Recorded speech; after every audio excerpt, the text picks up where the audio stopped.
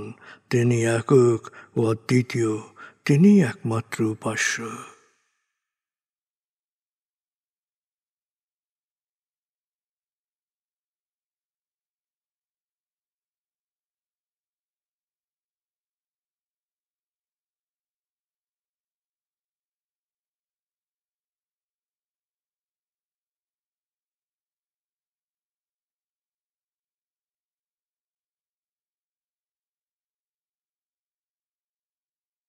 হৃদয়ের গভীর থেকে প্রার্থনা করুন, হে আল্লাহ, তুমি আমাদেরকে বিশ্বাসী, সৎকর্মশীল, সংঘবদ্ধ মানুষ হিসেবে কোয়ান্টাম ফাউন্ডেশনে একাত্ম করেছ। হে আল্লাহ, কোয়ান্টাম ফাউন্ডেশনকে এ যুগের আলোকবর্তিকা হিসেবে, সহস্রাব্দের বাতিঘর হিসেবে কবুল করো। কোয়ান্টাম ঘরে ঘরে, মেডিটেশন ঘরে ঘরে, এ অনুরণন সার্থক করো।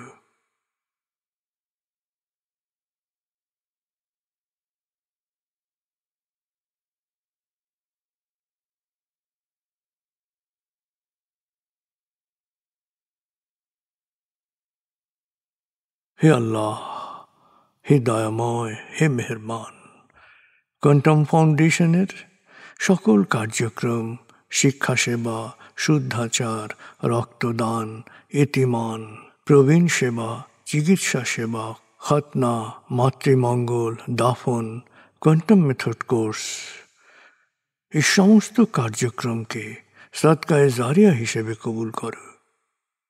এই কার্যক্রমে যারা সেবা দিয়েছেন তাদের সবার জীবনকে বরকতময়, প্রশান্তিময় করে দাও।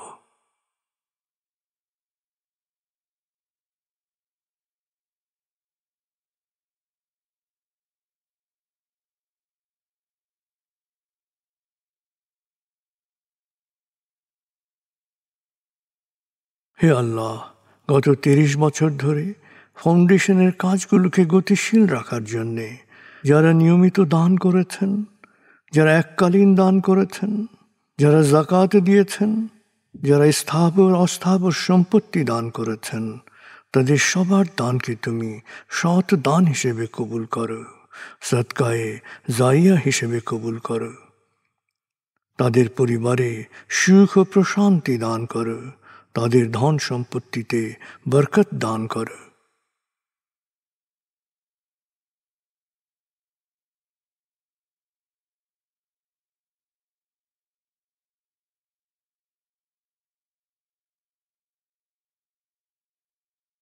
এবার দেশের জন্য দোয়া করুন। হে আল্লাহ, দেশের প্রতিটি মানুষ যেন প্রজ্ঞাপূর্ণ সিদ্ধান্ত নিয়ে নিজের কাজ সবচেয়ে ভালোভাবে করতে পারে, সবাইকে সে তৌফিক দাও। হে আল্লাহ, তুমি আমাদের তোমার বিশেষ অনুগ্রহ ভাজন জাতিতে পরিণত করেছ, অফুরন্ত অনুগ্রহ সম্পদ দিয়েছ, বিশ্বকে বিভিন্ন ক্ষেত্রে নেতৃত্ব দেওয়ার মতো মেধা ও মস্তিষ্ক দিয়েছ।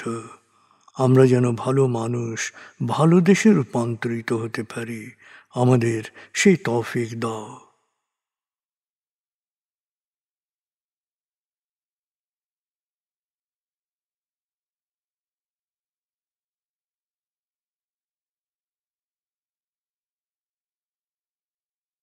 ভালো মানুষ, ভালো দেশ, স্বর্গভূমি বাংলাদেশ।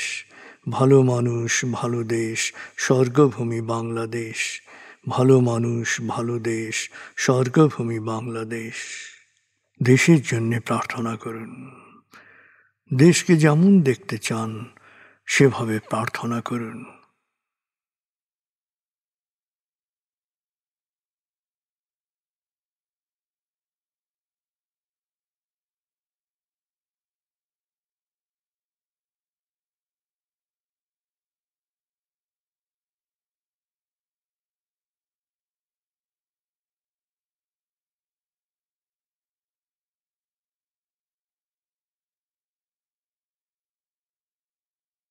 হে আল্লাহ,